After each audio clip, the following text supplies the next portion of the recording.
Welcome to Making It Last, where we share ideas to help families tackle major issues. I'm your host, Regina DeMeo, and with me today I have Mimi and Meredith, who founded Working Mama, and I'm so happy to have you guys here today. Thanks for being here. Thanks for having us. Absolutely. So Mimi, what inspired you guys to create this organization? So Meredith and I both have children. We're both working mothers, and we realized that there are lots of resources and support systems for women who choose to stay home with their kids. But we also realized that there wasn't as much available for moms who had made the choice to work and stay working after they had their children. We thought that a support system for those mothers was important, but we also wanted to do something beyond creating that sort of support group. We recognized in ourselves that constant change was important if we were going to be able to flex with the needs of our kids, the needs of our workplace. And so we wanted to create something that not only provided support to working moms, but really helped them from sort of their internal core and how they sort of managed the challenges and demands of being a working mom. So we were inspired because there was a lack of resources, but we were also inspired because we wanted to do something that would help mothers make changes for themselves that would support their working lives. And how long has it been around? We started in 2009. Wow. And it's been a while. What does Working Mama stand for? It's the Metropolitan Area Working Mothers Alliance, MAMA. Okay. In previous episodes, we've talked about the work-life balance issues, and we've talked about Sheryl Sandberg's Lean In. I guess if you could, Meredith, just kind of explain what do you see as the most common issues that these mothers are struggling with? Well, the main thing, especially with the group that we're targeting through Working Mama, the women that we believe our group is most supportive of, is women who want to be great moms and care a lot about their work and want to be great professionals and want to continue growing in their work. And so the greatest challenge really becomes, how do you do both things very, very well? And how do you adjust the standards that they're judging themselves against? Because if they were only going to be in the mother role or only going to be in the professional role and didn't have those constant conflicts, literally direct conflicts, do I go out in the evening with colleagues or do I go home and have dinner with my children? The choices would be much clearer. And so for them, we find the biggest challenge to be to redefine what success means in those two realms in a way that they feel like they are reaching what they hope in both roles. So how do you do that? Well, in Working Mama, what we do is we use a group coach. Both Mimi and I are coaches, are executive coaches, leadership coaches, and we're using a coaching format for these women. And because the groups that we put together have so much in common, they tend to be at similar places in their career. They also tend to have more or less similar ages of their children, and so a lot of the family demands are similar as well. So what we do is we focus on behavior changes that they're seeking. And we use a model, the Immunity to Change model, that Keegan and Leahy from Harvard put together, which is around behavior change, to get them to make behavior changes in their different relationships in their lives. And that might be the relationship with their family, with their children, with their partner, with their workplace, and really think about what is the change that they seek. And then we work through a coaching process to help them to figure out what in fact might be holding them back from making those changes, and then to start experimenting in ways to start making some of those changes and feel success in them. So as they're going through these changes, I imagine it impacts other people, right? Like if a mom is making a change of how she behaves at home, right, everybody else in that home is going to be impacted. So do you kind of prep them for that? They sort of prep themselves, I think. I think as they're going through, they've established a goal for a behavior change, and they're working through it, and they're realizing that as they change, other things are changing too. And they're having to sort of course correct or course modify or sort of course reflect even as they're going through the change. And that's the beauty of our program, that you've got 6 months to sort of work through this process with them. So they may they may decide on a goal to shift something at work. And they bring that to the group, and we work through that initial goal with them. And they realize that what they're trying to shift at work is something they're also trying to shift at home. And so they bring that to the group. And through the 6-month process, from beginning to end, they're making shifts sort of throughout their lives and sort of shaping a new direction in everything at the same time. I think if I could just add one thing there, one of the main reasons why people don't make changes is because of fears of how other people will respond. Right.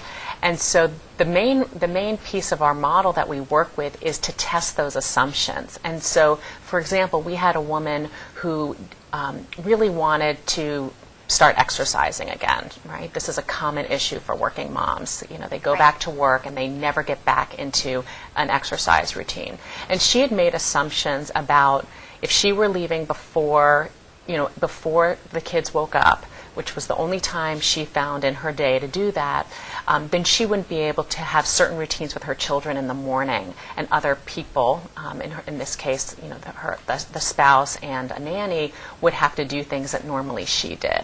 And she was very concerned about how her daughter in particular, would respond to that, right? And she had created this idea of what would happen. Well, she did start exercising, and everyone responded okay. Right. And so it wasn't about, what we work with is not, I'm going to exercise 3 times a week. It's not those kinds of goals, but instead we work on this goal of prioritizing exercise, prioritizing yourself, figuring out how that's going to work in your day, and then looking at those underlying assumptions that are preventing it and working at that level. And so by getting her to start exercising and not paying attention to the exercise piece, but paying attention to exactly what you were talking about, how other people are responding and whether or not she can live with that new story. Right. That is what has sustained her to this day. And she continues exercising, and everyone did okay with it. Right?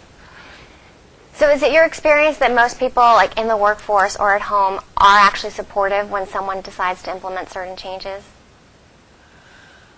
I think it's a work in progress. Yeah.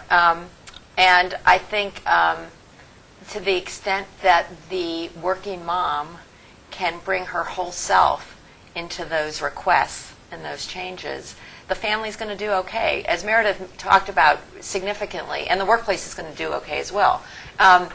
Those assumptions, those big, dark, scary things that we're afraid are going to happen, those are the stories that play in our heads all the time. And if we can start to crack those assumptions, people start to do better. And if it's the whole is as good as the parts in it, right? So when mom starts to do better, people sort of fall in line. And more than that, they learn to do things in response to the mom changes that are good for themselves. So Meredith's story about the little girl whose mom went off to exercise in the morning, she had to figure out how I was going to do without mom, and she did okay. She figured that I can spend time with daddy, and that's fun. Right. And I can get myself ready, and wow, look, I get to pick out my own clothes or whatever the case might be. So it takes a bold move on the part of one person in the system, but once that happens, I do believe if she does that confidently and boldly, as I've said, then I think other people will see the benefits of that and not only celebrate her, but celebrate the success of the entire system. Yeah, no, that makes sense. I think, to me, the scarier piece is standing up to your work environment and saying, like, this isn't working for me, right? But if you have an honest conversation and say, look, I'm not going to be able to go to every single networking event. I'm not going to be able to be the star lawyer that I was before I had a child, because now I have to get home and relieve the nanny, and now I have to make time to put my child to bed, bathe them, whatever. So I can't be on the phone until 8 o'clock at night dealing with a client's crisis because I got my own life to deal with. Right.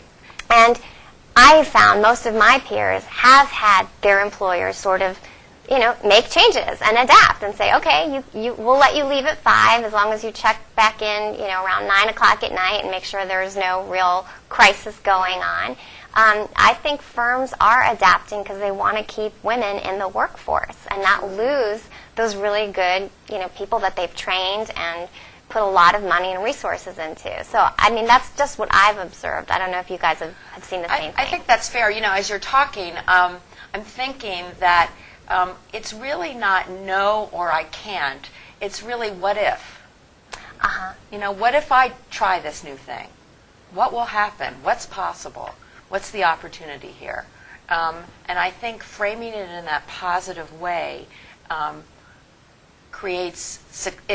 our goal is to create success, help women create success and satisfaction in their entire lives, both work and home. And if you frame it in sort of a what's possible, what if I do this differently as opposed to I won't or I can't, I think everybody feels better. And in terms of the workplace, half the time we might be encouraging women to have these more difficult conversations with their employer about what they're going to need in their workplace in order to make all of this work. But the other half of the time, they can just kind of make the behavior change and see if anyone notices. And again, a lot of time what's holding them back is a story that they've created. If I say no to going to a meeting, then everybody's going to be focused on that, when in fact, nobody really cared. Right. Or noticed. And sometimes the fears are around that if you pull back, it's not going to make as big of an impact, and maybe your presence wasn't as important as you thought it was. And that could be something that people are trying to get over. It's not that they don't have value, but they have to redefine their value, and maybe the way that they decided or determined their value in the workplace is actually kind of different than how they had envisioned it. And so, again, there's times when we can't wait to hear from the women. What happened when you asked your boss if you could work from home? And we've had really great results on that particular request, where bosses have not only allowed it but encouraged it and wish that they had been asked sooner because it wasn't a problem at all. So we've seen that happen. But we've also seen, women just kind of say, what, I can't stay, I can't do the meeting past 6 today, I need to get home. And everyone's okay, that's fine. Right. And just not kind of making a big deal about it. And so, again, that's what helps with the assumptions piece, because they're living with these assumptions that if I don't stay until a certain time of night, or if I need to be home with my kids when they're sick, then people are going to judge me, or people are going to be very focused on this, or it's going to come up in my performance review. Now, sometimes it does, right? Sometimes, and we've recently heard stories of women where it did come up in their performance review that they hadn't been as committed as in years past, but the women have said, but that's okay. I'm okay with that, right? And that's part of, again, what assumption changes. Can I live with my new presence at work, and will it be okay, and will it be my preference? And they ultimately will say, this was my choice, and feel a little bit more empowered going through Working Mama, because it's not, I'm doing all these things at work at home because I have to, but instead that I'm actually making the choices to run my life in the way that I'm running it, recognizing what some of those trade-offs might be. Right. I think it's very hard, especially for overachievers, to all of a sudden realize, I'm not going to be able to give 100% to work or 100% to home. You can't give 100% to both. They're competing interests, and, I've learned, in order to survive over the last 10 years, 90% is still good. It's still an A, right? Right. So 90% is going to be okay with me, and the world does not collapse. Right. That very quote came up in a group we just did. Mm-hmm. I think they were down to 80%. They were like, 80%'s okay. Yeah. If it means ultimately that I'm going to feel more fulfilled, right, and more satisfied and more successful in these different sort of competing realms of my life.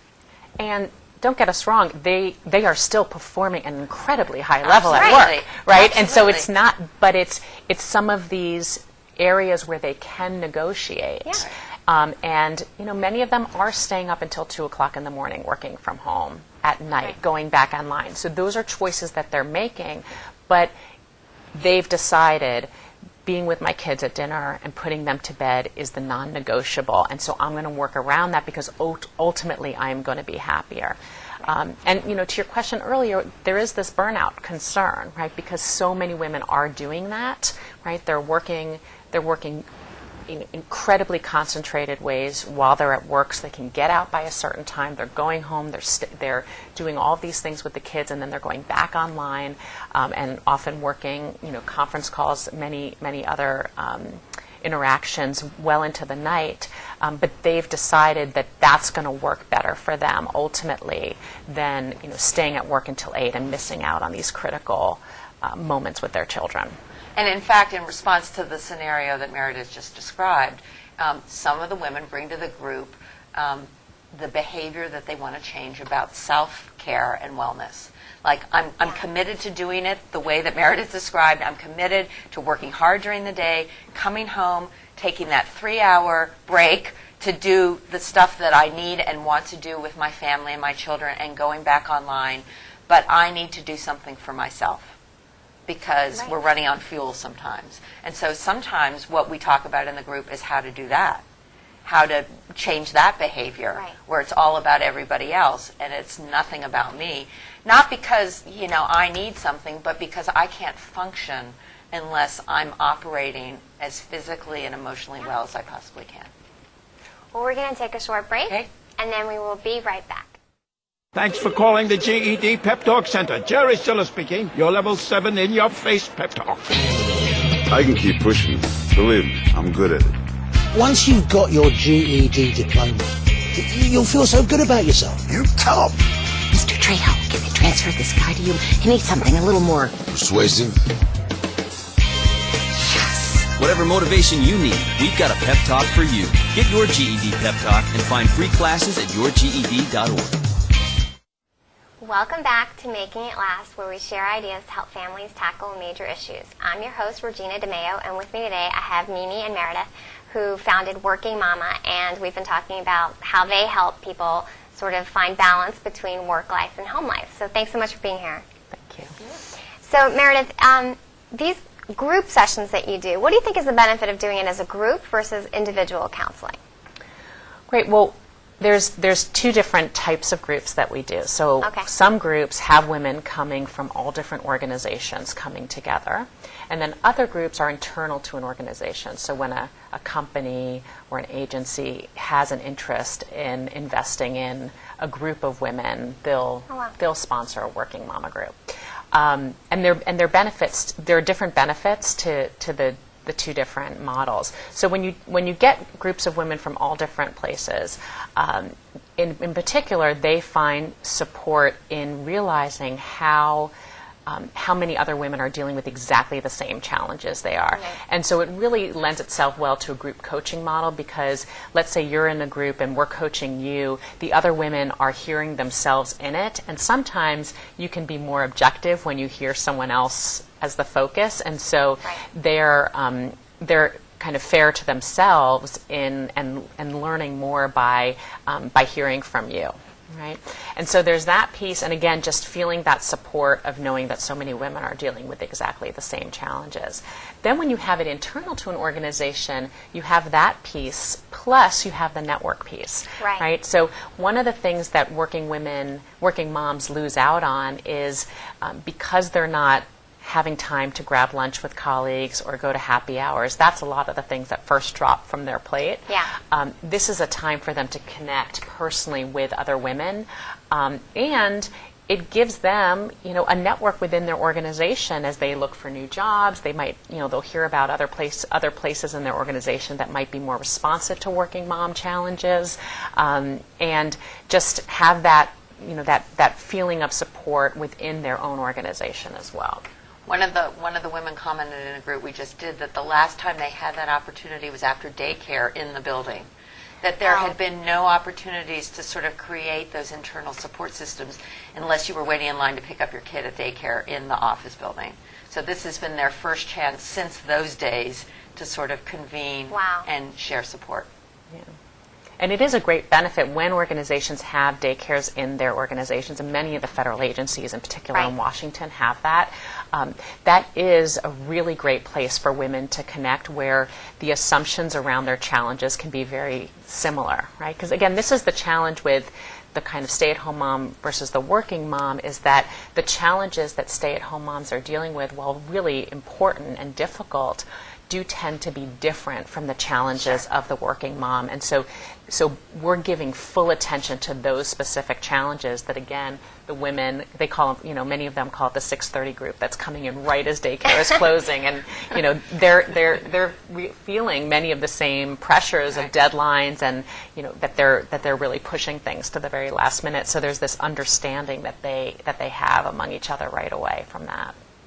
Yeah, I mean, one of the benefits I always found with the Women's Bar Association and all of us when we went through our baby boom phase, it was like we understood when we were talking about like the guilt of, leaving work at 6:30 to go get your kid from daycare, or the guilt of, missing work because you really want to be at that Halloween parade. There's a lot of guilt involved. Do you guys see that? Yeah, I was thinking about the feelings that are associated with the challenges and opportunities for being a working mom. And I think guilt is secondary to fear. I think it's really scary to make some of the changes that women are seeking to make to seek more fulfillment. I think guilt comes when you're in the change. Let me explain. So you've decided perhaps that you're going to get in really early so you can get home at a reasonable time. And that making that change is going to be better for everyone. It's going to be better for you and how your program. It's going to be better for the family. It's going to be better for your work situation, because no one's in early. So you can come in and you can get stuff done. But you still feel bad about it because you're not used to leaving perhaps the babies early in the morning. Right. You know that the change is going to be good. You're on it. You're working it. You're feeling successful in it, and you still feel a little bad about it. So that's where I think guilt comes up, is you're in the change and you're making these shifts that you think are really, and to be really good for you and your colleagues and your family, but you're recognizing that when you're making that change, it's going to require people being perhaps a little bit disappointed. Yeah, I mean, I think it's a lot about owning what works for you. And I make no apologies for the fact that if I had stayed home with my son, I would have gone nuts. I need the intellectual stimulation. Right. And talking about changing diapers and how, great this play date was, as fantastic as it was not totally going to fulfill me, and I knew that. And for people that can do that, I think that's fantastic. But you have to know yourself, and you have to be honest enough to say, like, I need to hit the gym 3 times a week, or I'm going to, kill somebody in this house. Right? I mean, that's the way I am. I'm a high-energy person, and I'm super intense. So I need my time at the gym to decompress. I need my time at work to get that intellectual stimulation. And then I need that time with my son where we can just read a book and cuddle. And that's just me. Right. And we're all different, and we have different needs. And it's just about being honest, I think, right, with yourself and with others. Right. I think what you have been able to carve out for yourself is the wish and the goal of many working moms. It's just patterns of behavior are really entrenched, and it's really hard to break those patterns of behavior where you set limits, where you say no, where you put yourself first on occasion, where you teach others resilience instead of you having to be resilient for everybody.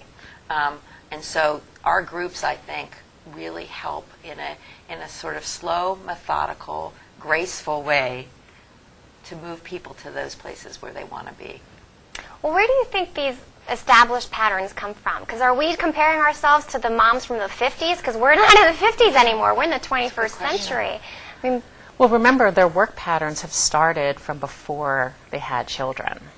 Okay, right? I see. And so that's going to be hard to change, because especially in this, this is metropolitan area. One of the pieces of our group is that, and one of the assumptions is that women are going to be older in metropolitan areas as well, and have already achieved professional success by the time that they have children. Right? And so you have those patterns. And then, I mean, in terms of the children patterns, you're developing them. And many of the women that we're dealing with, there's still there's patterns around ambition and doing the best you possibly can do. And so that then transfers to their home life as well, because they can imagine what it would look like to be the highest performing mom that they can possibly be. But yes, that would require them to make some changes. And we realize that the highest performing mom and the highest performing worker also wants to be the highest performing community member. So she's volunteering at her House of Spirit. She's volunteering for the PTA. There's no no there. Oh, you have to learn to say no, right? I mean, I think that's the biggest thing I learned very early on. Right? And I am not staying up till midnight and baking cupcakes for the entire class. Giant cupcakes are just fine for those 7-year-olds who don't know any better. Right? So if I can ask about the immunity to change, because I think that's kind of interesting to me. Meredith, you said something about how when people hear from their doctor that they really need to change their habits to save their life, they still can't do it, right? Why is that? So what immunity to change, what this model gets at, is it looks at the desire for behavior change. So it's not that these individuals don't want to change or don't intellectually know that it's a challenge for them, yet what their studies show over and over again is that people still don't change. And so the way they're able to get at that is looking at the underlying assumptions and working at that level instead of just at the desire level. And so once you change your mindset, then you're more open to change, right? And so, it might be that in your mindset, you're actually doing quite fine, and that change isn't necessary, and that you feel okay. And so just hearing that you need to change isn't going to be enough. But then you might get new information, or a loved one might get sick out of nowhere, and then that changes your mindset, and you say, you know what, I do have something to live for, and there's real risk for me, and so then you might start making those changes. So again, what this model looks at, and it looks at it both organizationally as well as individually, is what are the competing commitments that people have, those competing values. And so, you might be really, really committed to your health, but you also might be really committed to comfort. And so how do you reconcile? That's where the competition is. And so you need to look at how to test the fears that could impinge upon your values and who you are and who your identity is through these small experiments, which then help enable the change. It is complex, so it's hard to kind of... It's very complex. I mean, I think essentially it's the status quo serves us in some ways. It's comfortable. Who knows? For you, it might be because it's comfortable. It might be less risky. It might serve others better than us, and we're all about the other person. But that if changes were easy, we'd be doing them all the time. And one of the reasons we don't easily make change is because as much as we want change, the present situation or circumstances serve us. And it's perfect. And that's hard to recognize that. So if people wanted to contact you for further information, how would they do that? We have a website, www.workingmamagroup, just like it's spelled, sounds.com, or info@workingmamagroup.com. Great. Well, thanks so much for being here today. Thanks for having us. Thanks, Regina. Absolutely. Well, thank you for tuning in, and we will see you next week on Making It Last.